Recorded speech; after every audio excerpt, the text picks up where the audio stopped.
'Twas the night before Christmas, when all through the house not a creature was stirring, not even a mouse.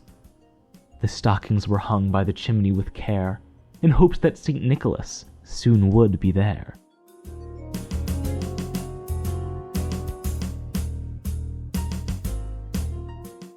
The children were nestled all snug in their beds, while visions of sugar-plums danced in their heads, and Mamma in her kerchief, and I in my cap, had just settled our brains for a long winter's nap.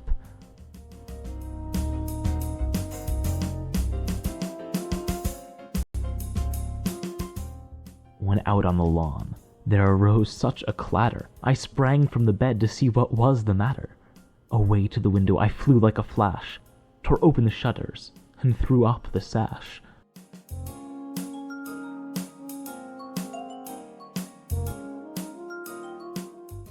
The moon on the breast of the new-fallen snow gave the lustre of midday to objects below, when what to my wondering eye should appear but a miniature sleigh and 8 tiny reindeer.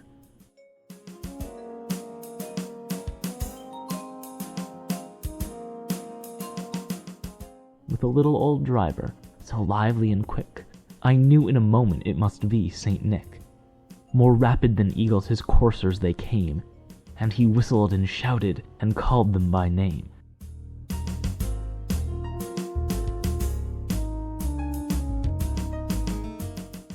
Now Dasher, now Dancer, now Prancer and Vixen, on Comet, on Cupid, on Donder and Blitzen. To the top of the porch, to the top of the wall, now dash away, dash away, dash away all.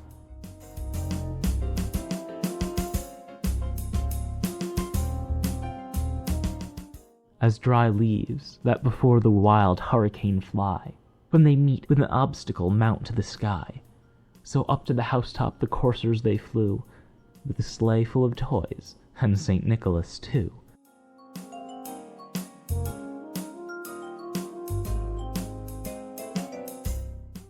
And then in a twinkling I heard on the roof the prancing and pawing of each little hoof. As I drew in my head and was turning around, down the chimney St. Nicholas came with a bound.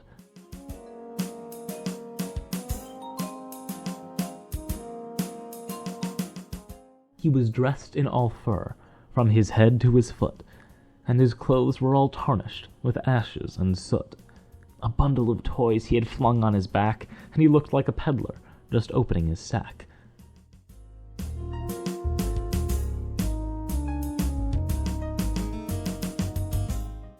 His eyes, how they twinkled, his dimples how merry.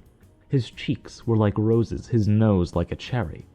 His droll little mouth was drawn up like a bow, and the beard of his chin was as white as the snow.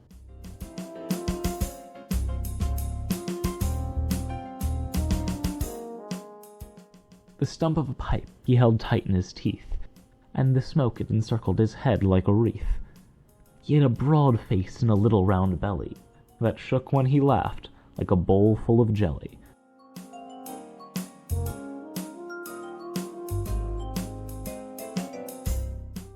He was chubby and plump, a right jolly old elf, and I laughed when I saw him in spite of myself.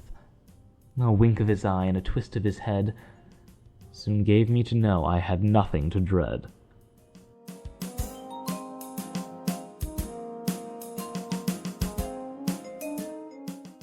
He spoke not a word, but went straight to work, and filled all the stockings, then turned with a jerk, and laying his finger aside of his nose, and giving a nod, up the chimney he rose.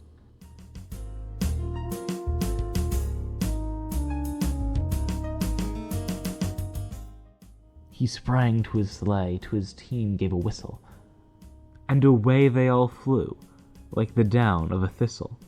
But I heard him exclaim, ere he drove out of sight, "Happy Christmas to all, and to all a good night."